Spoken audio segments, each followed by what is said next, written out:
Alrighty. Let's do some introductions really quick. Some of you were here yesterday, so you already know that I am Miss Diana Munoz. You know that I teach 6th through 12th grade ELA and I'm an SAT coach. I taught in the US for about 17 years, but now I am coming to you live from Ecuador.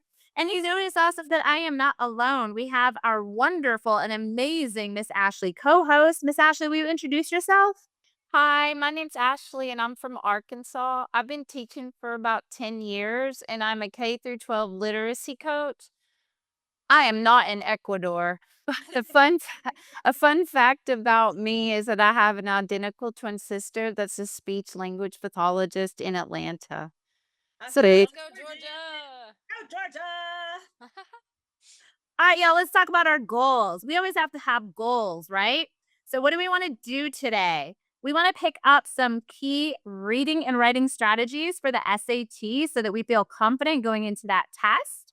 We're going to briefly touch on Blue Book. Remember that as we go through these intro slides, you're going to receive all of this material so you can revisit and re examine when you want to. And we're going to look at different question types so that we can figure out how to tackle those particular questions. Ms. Ashley, can you tell us what are some keys to success for today? Today, we want to limit distractions. Please treat this like your real SAT prep class. Don't be scared to do the polls. Don't be scared to answer the problems because if we want to be an active learner, we want to be participating, taking notes, keep a growth mindset because this is all a part of learning. And be confident in your abilities to do the polls and answer the questions. Thank you, Ms. Ashley. We're going to talk really quickly about the SAT and how it's digital and adaptive. Ms. Ashley, can you tell us real quick what does it mean to be adaptive? An adaptive test on the SAT has two modules. The first module is made up of easy and medium questions. And the second module is dependent on how you do on those medium and easy questions. And if you do better on the higher order questioning or module 1, you'll be placed in a higher level module 2 and you can score higher. Exactly. So as those questions get more challenging, that means that you've been answering well, right? So the harder, Yes. the better you're actually doing. So don't get intimidated once those questions get hard. Okay. The Blue Book comes from a College Board. You can download the app at College Board. It will allow you to take 4 free practice tests. They're timed, they're exactly like the SAT. So it's a super fabulous resource. It'll let you play also with the different tools on the SAT so that you know how to use them when you take that test. What we want to know right now is why are y'all here? Why did you take time out of your day to be with us? We love that you're here, but what are you hoping to get out of this tonight? If everybody could pop up that poll and let us know what's our goal. Do we want to raise our SAT score? Do we want to feel more confident? And watching out, Miss Ashley, I'm saying Oh. all of the above, all of the above, all of the above. Well, let's get to it, you guys. Let's get to it then, y'all. If we're doing all of the above, let's get to it. Okay, gonna go over this really quickly. Some of you are here for math, some of you were here yesterday. So we just want to say really quickly, if you're not familiar with the SAT, it's broken up into 2 main parts, math and reading and writing. We are dedicated to the reading and writing. As Miss Ashley already noted, there's 2 modules, one to kind of set your baseline, one to give you a challenge, and there's 54 questions in 64 minutes.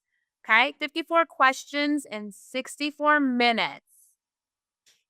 Last time you guys were here with us, you know that we worked on information and ideas. Today, we're going to work on standard English conventions.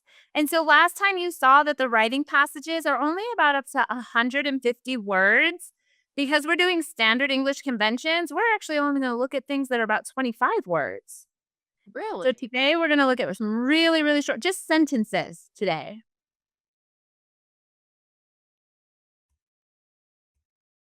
Okay, tools. Remember I said that you can download that Blue Book app and play with these tools? So I just want to mention really quickly, a couple of the tools are this strike through.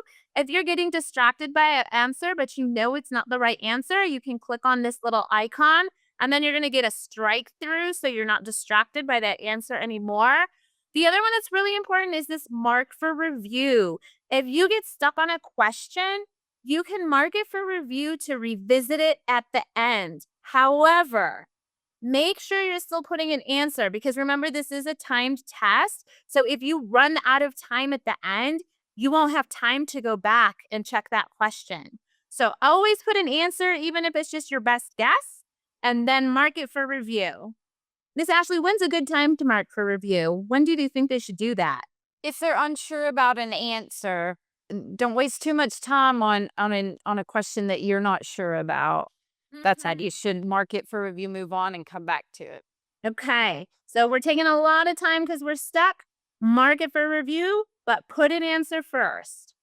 All right, Miss Ashley, what are we going to learn today? Okay, so we are going to strengthen your editing skills for the SAT. Specifically, we're going to practice conventions of standard English, which includes subject verb agreement, independent versus dependent clauses, and sentence fragments and run ons. Okay. Correcting fragments and run ons. This is it might sound real basic, y'all, but there is so much. I'm going to use a big word. There is so much minutia. There's so much detail associated with these things. We speak English every day, so we don't think about how we're constructing these things. And so, what we really need to be able to do is break it down. So, we're going back to basics. We are going back to subject and predicate. Miss Ashley, what is a subject? A subject is a noun or a pronoun. I haven't heard predicate in a long time. Me neither. What is a predicate? Like, what is the easy word for predicate? Verb. Verb. So why do we say predicate? Because sometimes a verb is more than one word. And when we think verb, we think one word. So when we're talking about kind of like that whole tail end that contains that verb, we call it a predicate. And for a sentence to be a sentence, we have to have both of those parts. Okay, y'all?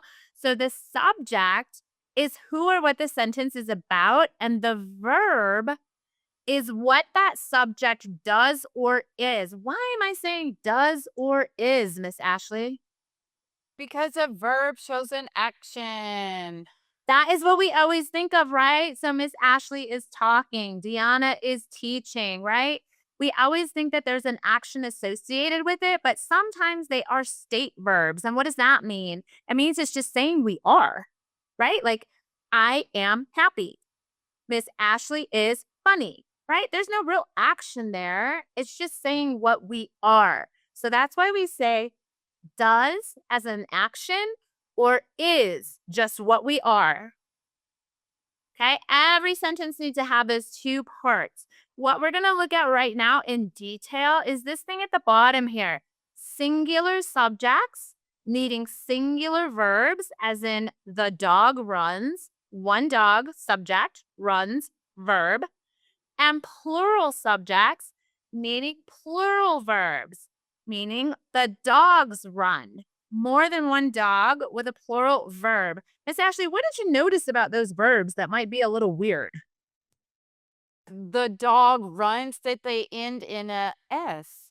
Yeah, did we notice that, y'all? A singular verb ends in an S. We don't usually think about that because we think plural S, but you say it every day. A singular verb almost always ends in S, and a plural verb almost always does not have an S. So That's tricky. that's tricky. A little tricky. So let's look at those rules. If we have a singular subject, then we clearly have to have a singular verb. And if we have a plural subject, then we have to have a plural verb. Sounds really simple, right? We all know this. We've known this forever. But what does that actually mean? He is a singular verb, but notice we have that S again. He runs every morning. They is a plural verb. They is a bunch of people. We don't know how many, but it's more than one. They run every morning. Notice there's no S. But wait, there's more. It even gets a little more complicated, y'all. And I know we don't think about this on a daily basis, but this is what we do when we're talking. A verb has to match its subject. Sometimes we have a plural verb that is with an and. Yeah? And And. What does an and do for us, Miss Ashley? it means both. It means both, right? So now we have a plural subject. Perfect. Sometimes we have a subject and it's divided instead of joined. And the words that divide that subject are or nor. And then we need a singular verb, unless the noun after that or nor is plural. If it is closest to the verb, then we're going to use a plural verb. So let's look at that one more time. We're going to look at examples of this because this is confusing, right, Miss Ashley? It can be a little bit confusing, but the SAT, they do that, They're tricky. So if we look at this, we see Jacob and Dante. Okay, that means two people. And joins them, Jacob and Dante. So that makes this plural. So we're back to this run without an S. Jacob and Dante, plural verb. Now what happens if we put an or? What does an or mean, Miss Ashley? What does that tell us? Jacob or Dante run. It's not both, it's separate. Aha, it's one or the other, right? Jacob or Dante. It's not both of them. It's either Jacob or Dante. So because we're separating them, that means it's singular. Does everybody see that? If we have an and, we're joining them. So that means plural. If we have an or, we're separating them. So that means singular. Well, one more way we can do this, y'all, and that is with a plural after the or. If we have that plural after the or, then we're going to have to use that plural because it's the closest thing to the verb. So that can be tricky. I know. I can see. Super tricky. So Jacob or the girls run. The girls run. Girls plural, run singular. You know, Miss Ashley, if we flipped it, it would change. If I said the girls or Jacob, right? That would be a little bit different, but we got this plural right after the or, so we got to make sure that we have a plural verb. Perfect. Thank you for explaining that again. One more. Let's do it. Neither nor does the same thing as or, right? It's exclusionary. Neither Jacob nor the girls run on Wednesdays, but we're still using that girls because it's still the thing closest to the verb. Okay. We're going to try it out, y'all. Miss Ashley has a poll for you. So I hope we were all paying attention because we are going to try this out right now. The strategy is this. You have to figure out what the subject is first. Not every noun is a subject. This first part has two different nouns. So we need to figure out, is bouquet the subject or is flowers the subject? How are we going to do that, Miss Ashley? What did we notice about this sentence? This sentence has a prepositional phrase. And what is this prepositional phrase? Of flowers, of flowers. So does that mean flowers is the subject?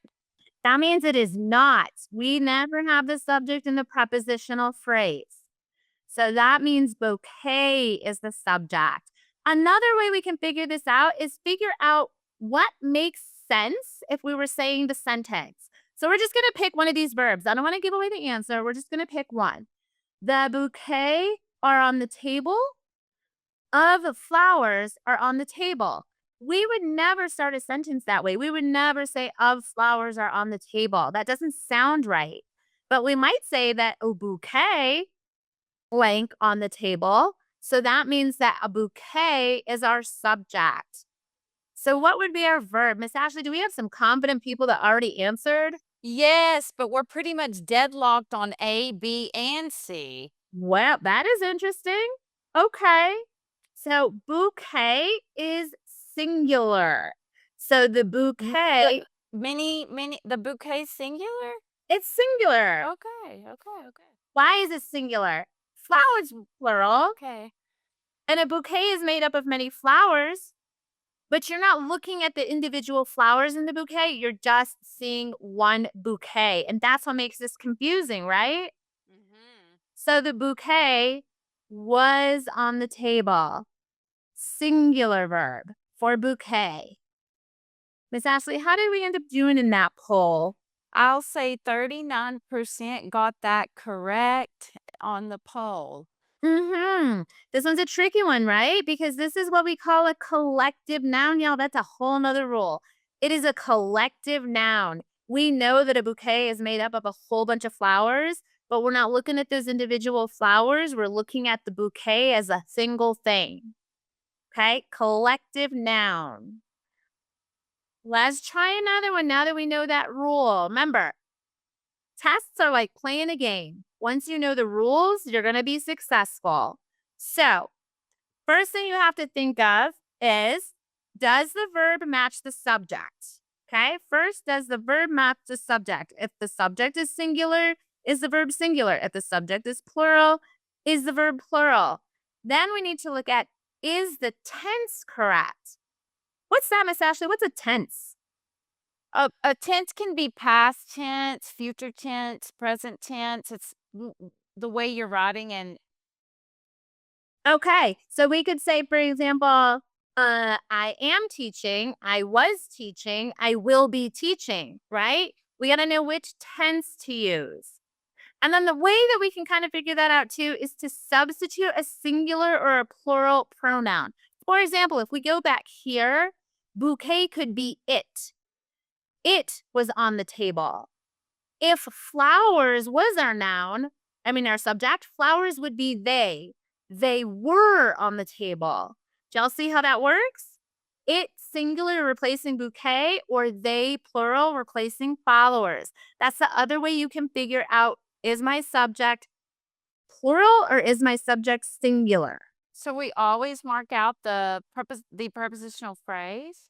Prepositional phrases are a distractor. We do not have subject prepositional phrase. Get rid of it. Get rid of the distractor. Use that mark through, strike through. Strike through. All right, let's try this, y'all. Remember the rule I just told you about prepositional phrases and how a subject is never in the prepositional phrase? Miss Ashley, we have that poll for them? We got it up. Do have it up. Okay, so let's look at this, you guys. Remember that prepositional phrase rule? Do we see a prepositional phrase, Miss Ashley? I do. I see a couple prepositional phrases. So Okay, what do you see? of and in. So we see of engineers and we see in that cookbook. What do we do with prepositional phrases? We slash the trash. Get rid of distractors. Get rid of them. The subject is not in the prepositional phrase. So what do we think that the subject is in this first sentence, Miss Ashley? Well, if it's not engineers, it must be team. It must be team. Is that singular or is that plural? That is a plural noun. Team? Mm-mm. Team is made up of a lot of people, right? So we might think that. But remember, we're really just looking at that one team. So this is going to be singular. This is that. What do we call that, though? That's that Okay. collective. Collective. That's what I was trying to get at. Collective noun. And in our second sentence, what do we think is the subject? Recipes. Recipes. Is that singular or plural? It is singular. Recipes with an S. Miss Ashley, what do we think? There's more than one? There's more than one. That's a plural. Good job, you guys. What do we have on our polls? How are we doing before I reveal these answers? I've got 57 that says was on number 1. And 93 says are. 93% says are on. Okay, so what that tells me, y'all, is we are still a little bit struggling with this idea of a collective subject. Team. Why is team Run. not plural? I thought it was plural. They did too. It's tricky. I'm so sorry, guys. This is not circling for us. So we should have the recipes are. There we go. The recipes are, which is what y'all put because we know recipes is plural. So it's throwing us off is this collective subject, right? Remember, even if there's more than one thing that makes up a team, we're really just talking about one team. Okay? Like one bouquet. Like one bouquet. Uh-huh. One team, one bouquet. All right. Let's move on. Let's give it another try. Remember what we said about this and? We see these words here. We have an and, we have an or, and we have an or. So let's try to remember those rules. Miss Ashley, what does an and do for us? It means it's both. We have to have 2 subjects. Right. That means there's two subjects. So is that singular or plural? It's plural. Plural. And remember, y'all, with an or, it does the opposite. It separates them. It makes a choice, right? It makes a choice. Either the doctor calls the patient or the nurse calls the patient, not both of them. So that means this is what, Miss Ashley? Singular or plural? Singular. This is a singular noun. Thank you for helping me with that. And then the last one, we have Nadia or her sisters. Remember what we said about if the second subject is in plural, and that's the one closest to the verb, then we have to use a plural verb. Oh, I missed that. What were you saying? So we have Nadia or her sisters. So we know that either Nadia is always first or her sisters are always first. Sisters is plural, and that's the one closest to the verb. So we're going to use sisters as our noun. I've got How are we doing on that poll? number 1, 82% say were. Beautiful, you guys. You didn't I get your class on that one. Give yourself a pat on the back. What about our second one, Miss Ashley? 73% say calls. Look at that, you guys. Okay, what about that third? Because it's singular, we have a. What about that third Oh. super tricky one, Miss Ashley? Oh, 85% say are. Really good, you guys. Yes. Fantastic. Amazing. Those are the trickiest ones in terms of subject verb agreement, and you mastered it. Fantastic. If they picked is on the last one, it's probably because they thought it was a singular noun or a plural noun. If they said is, then they probably thought it was Nadia. Nadia is, instead of thinking about those sisters, right? Yeah. Yep. Yes, ma'am. Okay, you guys, going back to the basics. Remember, this might seem super basic. You might say, I've done this 1,000 times. Looking at independent and dependent or subordinate clauses. Independent clause. You know what that is, y'all? That is a fancy, fancy word for a sentence. That's what it is. An independent clause means that it can stand alone. It can be its own sentence, right? If I am independent, I don't need anything else to go with me. I can do it myself.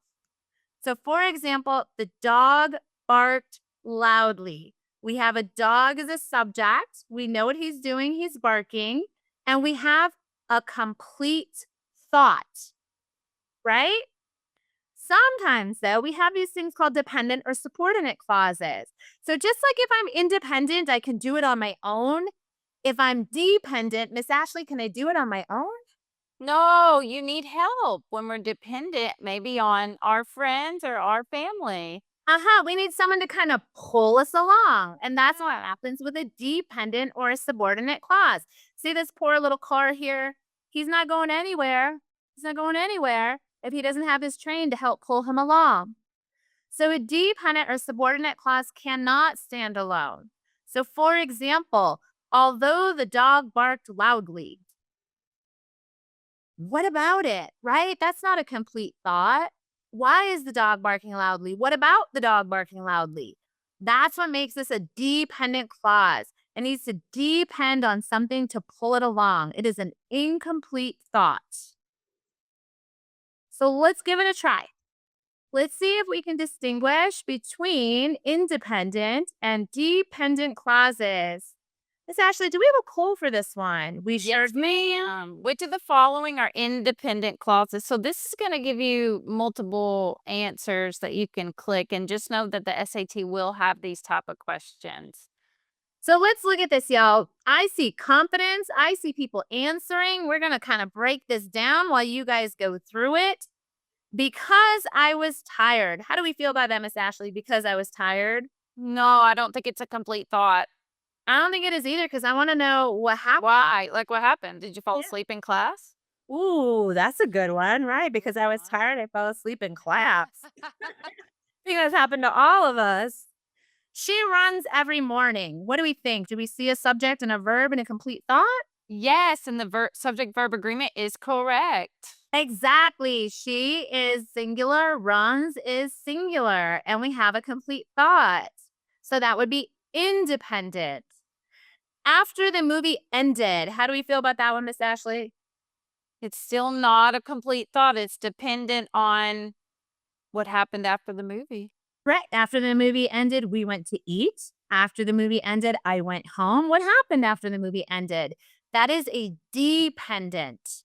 We studied late into the night. How do we feel about that one? I believe that's a complete thought. It is independent clause. It is, and we have our subject we, and we have our verb studied, and it is a complete thought. Although he practiced daily. I hope he was still good if he practiced daily, although he practiced daily. I don't think that's a complete thought or No, because now you're left wondering, right? What happened yeah. because he practiced daily? Although he practiced daily, he still did not make varsity. Although he practiced daily, he did not improve his time. Dependent. Last one, the dog barked loudly. We talked about that in the last slide. That is a independent clause because it is a complete thought, a complete sentence. And it has our subject dog and it has our verb barked and it's in the correct verb tense. So we are good. We have a complete thought. How do we do, Miss Ashley? I've got about 86% that got B, D, and F. Good job, you guys. Way to go. And Way if to you go. pick the other ones, just know that those are not complete thoughts whenever you read those. And we're gonna look at that right now, y'all. We're gonna look at that right now. Why aren't they complete thoughts? They are what we call a sentence fragment. Again, I am sure you guys have heard this a million times, but it always helps to go back to the basics. So, what is a fragment? It's an incomplete sentence. A lot of times, what happens is it's just not a complete thought. Okay. There's sentences that leave you hanging, like Miss Ashley was left hanging, although he practiced. What about He was good. I hope he Sophie was good. So we have this little car who is all alone, nobody to pull it along. That's what happens with a fragment. We're missing a subject, a verb. We don't have a complete thought. There's some things that are the opposite of that. Sometimes we have what is called a run on. And a run on is when we have two independent clauses. Remember, that's just a super fancy name for sentences that we smush together, just like these trains. We just crash them together, but you can't just crash them together. You have to have some kind of punctuation or some kind of connecting words. So we're looking for two things on the SAT: sentences that are incomplete and sentences that we are smashing together without actually connecting. So let's look at this. Miss Ash is going to pop up that poll, and if you're feeling confident, you go ahead and answer. And if you want us to help guide you a little bit, we're going to do that. Although she practiced daily or every day. Although she practiced every day, Miss Ashley, does that leave you hanging? Yes, even the boy that practiced every day. I hope they did well. I hope they did well too. I don't think it's no change. I think you need to change it because it's not a complete thought. I agree, but I do want to point out that no change is something that you'll see on the SAT. What does that mean? It means that this is already perfectly done, right? That's what it means when they say no change, that this is already perfectly done. But like Miss Ashley said, I feel like I'm left hanging. So although she practiced every day, she didn't make the team. Ooh, that's kind of like our boy who I said, although he practiced every day, maybe he didn't make varsity. Although she every day practiced, or she practiced every day, although she didn't. What do we think, y'all? Miss Ashley, what do they think? I'm gonna say 94% think it's B, although she practiced daily, comma, she didn't make the team. Okay, we're gonna mark B. You guys are correct. Very good. That's so much better. Yes, and you guys did great. Give yourself a pat on the back, Anna. You found it. You found that sentence fragment. Okay, run-ons, a little bit different. Remember we said they smash. They smash without being corrected, without being correctly joined. So how can we join those independent clauses? We have 3 ways to join those independent clauses.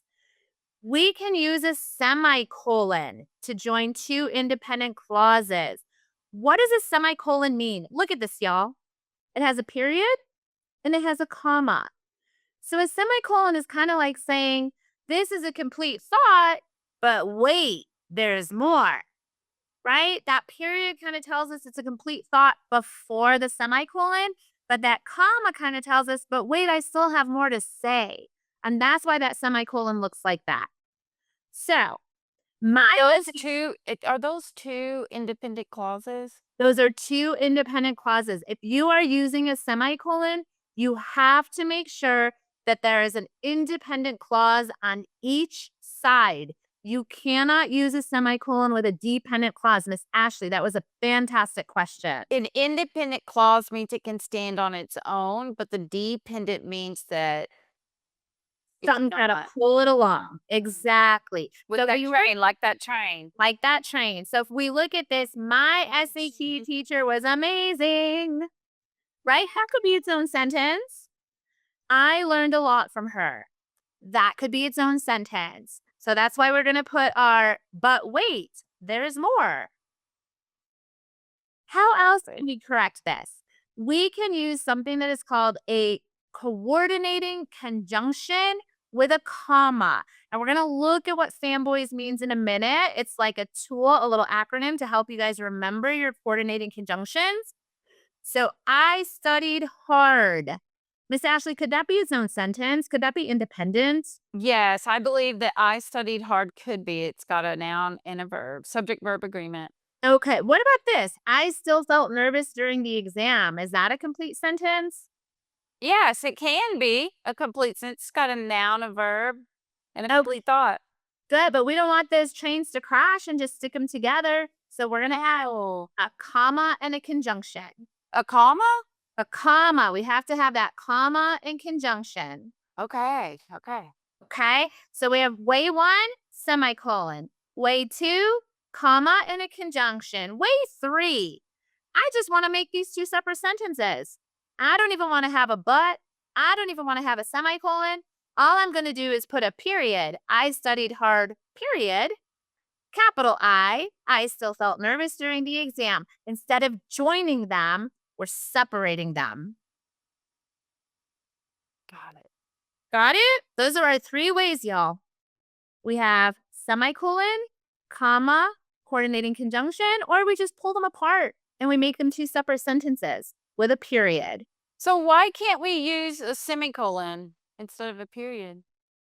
We could. That's a good point. You can use any of the 3. So, for example, I could say my SAT teacher was amazing, comma, and I learned a lot from her. Or we could say my SAT teacher was amazing, semicolon, I learned a lot from her. Or we could say my SAT teacher was amazing, period, I learned a lot from her. Wow. Thank you. Fantastic question. All right, what are those coordinating conjunctions, y'all? Fanboys stands for this: for, and, nor, but, or, yet, and so. Remember that you have to have a comma before using it. I studied hard. Independent clause. Comma coordinating conjunction. I passed the test. The comma needs to be before the fanboy conjunction. The comma has to be before the fanboy conjunction. And it's really important that you pick the right conjunction. For example, we could not say, I studied hard, but I passed the test, right? Because a but means that the opposite thing is going to happen. Yes. So you also have to be careful about which conjunction you are choosing. Are we ready for a practice, Miss Ashley? You think they're ready? I think so. Are you guys ready? I think they're ready. Let's Let's give it do a go. it. The weather report predicted rain. It doesn't say anything about hail. Okay. Ooh, this is an interesting question because we're going to get rid of this, Miss Ashley. I just noticed this. We should not have this here. Look. Which of the following is a correct way to fix this sentence? We're going to ignore this, y'all. Which of the following is a correct way to fix this sentence? Does it need no change? It's just perfect the way it is? Should we put a period after predicted and then have rain in a comma?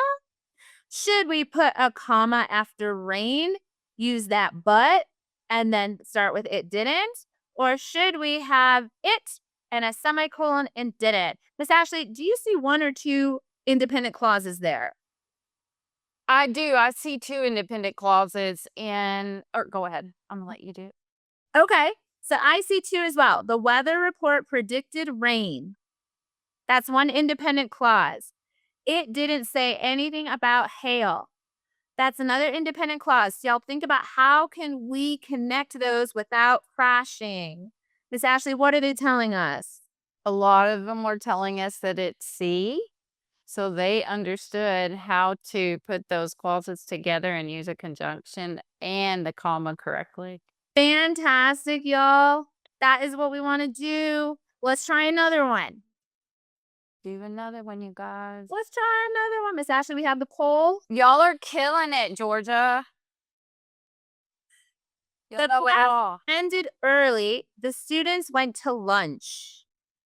What do you see there, Miss Ashley? What do you think? I see two independent clauses. So Where do you think those should be divided? the class ended early. That sounds like a sentence to me. The students went to lunch. Just your natural pause, you guys. That is a natural pause, you guys. That was so key what Miss Ashley just said. When you think in your head, when you read in your head, you hear yourself pause. The class ended early. The students went to lunch. Do y'all see how I paused? That's a signal that you need something there in that pause. So, how are we going to fix this sentence? Are we going to put no change because it's perfect? No, slash the trash. Splash that trash. We know something has to go there. The class ended early, comma, the students went to lunch. Can we I don't see a conjunction. say conjunction either? Right? No fanboys. No fanboys. If we had a dependent clause and an independent clause, that might be okay. But what do we have in this case? We have two independent clauses, right? Two independent clauses. So we're going to slash that trash too. What about the class ended early and the students went to lunch? How do we feel about that one? I'm gonna say that 28% said that. I think it looked correct, but I did not see a comma before the fanboy conjunctions. You are correct. We got to have that comma conjunction always. That comma conjunction always. They go together. So it means it's wrong? It means it's wrong. It's a tricky It is. That SAT tries to trick you up. But look at this. We have that this class ended early. Stop. But wait, there's more. The students went to lunch. In this one, we're going to use that semicolon, y'all. We're going to use that semicolon. We don't use that a lot in our lives, right? So that one's a little tricky because we don't think about semicolons very much. But remember, if we have a conjunction, we have to have that comma. Yeah? Yes. It makes it wrong. How many people answered D, Miss Ashley? 65%. Oh, that's not bad at all. No, I think that's Okay. great. You guys are learning, and that's the point. And we want you guys to learn from this. And so That I'm is excited. not bad at all. Okay, y'all. Because the storm delayed the train, Miss Ashley, pop up that poll. Let me get this next poll up for you guys. What do we think about because the storm delayed the train? Let's notice option A. Option A is like pretty much exactly the same because the storm delayed the train. I feel like that's almost like a no change. I don't feel like this is a complete thought. I'm wondering what happened because the storm delayed the train, right? I don't think that's a complete thought. No, not The at all. storm delayed the train. That sounds like an independent clause. I have a subject, I have a verb, and I have a complete thought. But it kind of like takes away from what I'm trying to say here. So if I look here, because the storm delayed the train, here we go. That's what this is. But now I'm going to complete my thought. Passengers were stranded for hours. This one looks a little bit better to me, I think. And then I have delayed the train because of the storm. That does not sound grammatically correct. So I think I want to go with the one that has this, but also completes the thought. So I'm going to go for C. Miss Ashley, what did our students think? 91% also said C. Way to go, you guys. Guys, yo, that was so good that you did not get tripped up because this technically, this B is an independent clause and a freestanding sentence. So the fact that you realize you have to have this beginning part, fantastic. Why do we have to have the comma after train? That is a great question, right? Let's talk about that, Miss Ashley. This is why we need to use a comma to connect an independent and a dependent subordinate clause. Remember how we talked about those dependent clauses? They can't stand on their own 2 feet, Oh, right? They need someone independent to pull them along. So how do we show that? We use a comma, okay? Only if it's dependent independent. Remember, if we have 2 independents, we got to use comma and that fanboy conjunction like down here. Right? This is for independent with dependent. Comma conjunction is for 2 independent. Before the sun rose, comma, the hikers began their journey. Second part is independent. First part is dependent. I studied hard, independent. I still felt nervous during the exam, independent. dependent. So here we can use that comma conjunction. When else do we use a comma? You guys do this all the time when we have a list, right? Yep. I had to complete homework for math, science, and history. Why does that comma come after science? Good question. This is actually called an Oxford comma. Some people say we don't need it, but SAT says we do. Oxford comma is like a really traditional English, a really scholarly academic English. Your teachers might not make you do that Oxford comma, y'all, because it is not required in regular American English. But when we're talking about college level English, you need that Oxford comma. Thank you for that because that's always confused me, Miss Deanna. I mean, thank you for that question because a lot of teachers don't make their students use it, Miss Ashley. I didn't molder, but I don't remember learning that. Okay, using commas after subordinating or dependent. Okay, this is what we just talked about. I don't expect you guys to memorize all of these. Remember that you can revisit this when you get the materials, but don't memorize all of these right now. These are what we call scene setter words, and these kind of give you a clue that you're coming up on a dependent clause. If it tells you where or when or purpose or reason, it needs to be followed by a comma. So, for example, after the storm, that tells me when. After the storm, I went out to eat, right?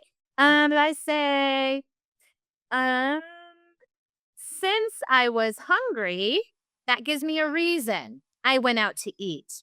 So if we have a when, a where, a reason, a purpose, with these words, we know we have a dependent clause and it cannot be by itself. It's this sad little caboose, Oh, engine. it needs something with it. It needs some to carry it along. Okay. So we also call these sentence fragments, right? Why? Because it's an incomplete thought. After the dog barked loudly, what happened, right? It's an incomplete thought. Let's look at these. Each of these are missing a comma. Where do you guys think those commas go based on the rules we just went over? Think about those rules we just talked about. Let's try these 3 examples. I put that poll up accidentally and they are answering. I'll put it back up in a second. Okay. If you're feeling confident, you jump into that poll, y'all. If you need a little bit of help, It doesn't have a poll. oh, this one doesn't have a poll. I Okay. jumped ahead. Okay. So let's look at this. When the exam ended, we all sighed with relief. This tells me when. When the exam ended. It's a scene setter. Scene setter? Scene setter. So we need to put a comma. We have an independent clause. We all sighed with relief. And we have a dependent clause. When the exam ended. She brought her laptop, notebook, and charger to the library. What do we notice about this sentence, Miss Ashley? I think it's a list, and I think it's missing some commas, especially that Oxford comma. We got to separate this list out or it's too confusing. Okay, a laptop, comma, a notebook, comma, and charger to the library. And our last one, I wanted to sleep, but I needed to finish my paper. I see this wonderful conjunction, but what do we know about a coordinating conjunction? Does it come before? It comes before. Comma? Okay. I wanted to sleep is an independent clause. It's its own sentence. I needed to finish my paper is an independent clause. It's its own sentence. So we're going to join those with a comma and a coordinating conjunction. Miss Ashley, if we didn't want to use a comma and a coordinating conjunction, what else could we use? If it's 2 independent clauses, you could use a semicolon. We sure could. We sure could. Learning so much, Miss Deanna. Thank you. Thank you. Okay, y'all. Now we're going to give you your time to practice. Now Miss Ashley's going to give you that poll. My apologies, you guys. After the meeting, we reviewed the notes. After the meeting, we reviewed the notes. What do y'all think? I'm looking at this, and you know what I noticed? I noticed after. What does after tell us? A scene setter tells us a scene. It tells us the time, right? It tells us when. This is a scene setter. After the meeting, we reviewed the notes. So if I have a scene setter, if I have a scene setter, Miss Ashley, do I need a punctuation? Yes, you do. Right? So let's get to these answers, y'all. Where does that punctuation go? After comma? After the meeting, comma? After the meeting, period. Which one do we think is correct? What do we have in the poll, Miss Ashley? What do they think is correct? 88% say C. After the meeting, comma, we reviewed the notes. Fantastic, you guys. It is C. Good job, everyone. Way to go. Good. Why can't we use a period, Miss Ashley? Because it's a dependent clause. This one can't be all by itself. After that, what? Right? It needs some help. I remember when we're getting pulled along, that connection is a comma. Choo choo. Remember the train. Choo choo. That's caboose. Okay. Let's try another one. You guys are doing fantastic. Thank you so much for participating. You guys are working hard, staying focused, learning fast. We are super impressed. The researchers found evidence of climate shifts in the sediment layers, comma. They concluded that more study was needed. Period. Okay, y'all. Select the option. Do we think this is perfect? Do we think we should make that comma go away and we should put a period? Do you think that we should make that comma go away and put in a semicolon and then change it to concluding? Should we just have layers and concluded? What do we think? So first thing I'm going to do is I'm going to look and see what's before that comma and what's after that comma. And what I see is the researchers found evidence of climate shifts in sediment layers. That is an independent clause. Complete thought. Complete thought. Then I see they concluded that more study was needed. That is an independent clause. So based on that, y'all, what are we going to do with this little comma? What do we think? Miss Ashley, what do they think? I see everybody answering. Well, it's kind of deadlocked, really, but period in between layers and they. Is that the winner? So 57% say, yeah, B. what's our second place, Miss Ashley? C, layers concluded. Why can't we use the semicolon? That is so great. You guys, you know what? I am loving the fact that you realize that a period and a semicolon do the same thing, right? But what we have to remember is that for both of them, you got to have that independent clause on either side. And when we change that word to concluding, we don't have an independent clause anymore, right? Oh. Let's listen to that sentence. They concluding that more study was needed. Right? That verb is not correct anymore. So that's why we gotta have that period. But I love that you guys realize that they do the same thing. That's super important. Okay, that's super important. Good job, Georgia. Done. Alrighty. Think we're gonna try one more, y'all. Although it was raining heavily, the hikers, you could move your poles, by the way, you guys. It just blocked my screen. Remember, it floats, so you can move it if you need to. Although it was raining heavily, the hikers decided to continue up the mountain. Although it was raining heavily, the hikers decided to continue up the mountain. I heard a pause I heard a pause. Where did you hear that pause? after heavily. After heavily, although And I see although. I see although. we see that beautiful thing called a subordinating conjunction, not a coordinating conjunction. And we heard a pause here. So what do we think? No change. It's perfect the way it is. Heavily comma, heavily period, or heavily semicolon. Remember our rules? We got to figure out, do we have two independent clauses or do we have a dependent and an independent clause? Because that changes everything, right? I've got 37% saying D and 43% saying B. Okay, so we're doing this and this. Let's check this out. Although it was raining heavily, Miss Ashley, do we feel like that's a complete thought? No, that's a dependent clause. If it's raining heavily, something happened after. The hikers decided to continue up the mountain. Is that a dependent or an independent? Independent. Independent. So remember, guys, when we have that dependent and independent, we are going to separate them with a comma. Perfect. Okay. Remember that if we're using that semicolon, it's almost like a period. You got to have an independent clause and an independent clause. Okay. Good job if you got that right. Good job. These are tricky. They are. And if you didn't, I hope you understand why. It's perfect. We're going to review really quickly. Don't let your sentences derail. Look for those fragments. Because I was late, we cannot leave that little caboose all by himself. I love reading I read every night. We can't just crash two sentences. Comma splicing. We can't pretend that just putting a comma makes everything all better if we have two independent clauses. We can only do that for a dependent and an independent clause. So what would be right? I love reading, or I love reading, comma, and I read every night. Or I love reading, semicolon, I read every night.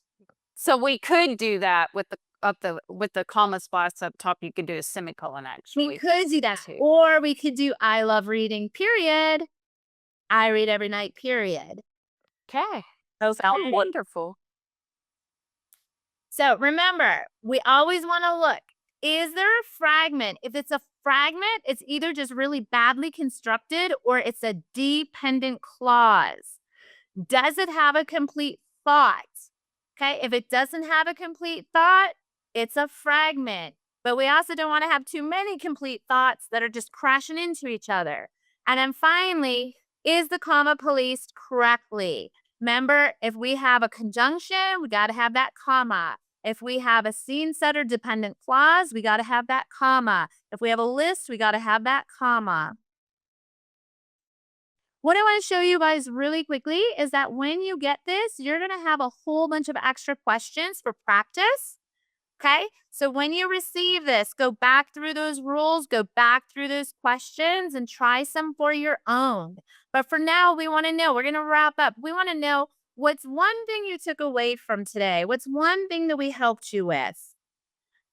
Awesome. I've got people answering. Mhm. So, Miss Ashley, you know what I think is interesting? We have been talking about fragments and run-ons since we were in elementary school. We always think it's so basic, but it is No, you can forget it easily. it is so The complicated. Oxford comma was an excellent thing to say. I mean, gosh, that's a good trick to know. It is complicated, y'all. So those of you that improved your understanding of subject verb agreement, fragments, and run-ons, really great. Good Now, gonna job. get this. You can review, you can practice. Okay. How are we feeling about our confidence though? About the SAT overall? How are we feeling about our confidence? About this SAT, about knowing what it's asking us and knowing what we have to do? Awesome. I've got people saying 4, 3, and 2. Yay. I'm so grateful no one is still lost. That's amazing. We have a couple, but that's Oh, okay. that's okay. Come back and watch it. You can come back and watch the video, slow it down because we talk fast. Go ahead. Huh. We're gonna do a really quick goodbye. We're gonna watch a video for a second, y'all. So just watch along with us. At Tutored by Teachers, we believe every student deserves high quality, personalized instruction. We partner with schools to deliver tutoring powered by our community of highly qualified teachers. Our high dosage tutoring model is proven to boost growth, close learning gaps, and help build confidence. Our teachers build strong relationships by working with the same group of 3 to 4 students each week across a semester or even an entire academic year. With more than 1 million tutoring hours delivered, we've become a trusted partner to districts and states across the country to help students achieve academic growth. Learn more at tutored.live.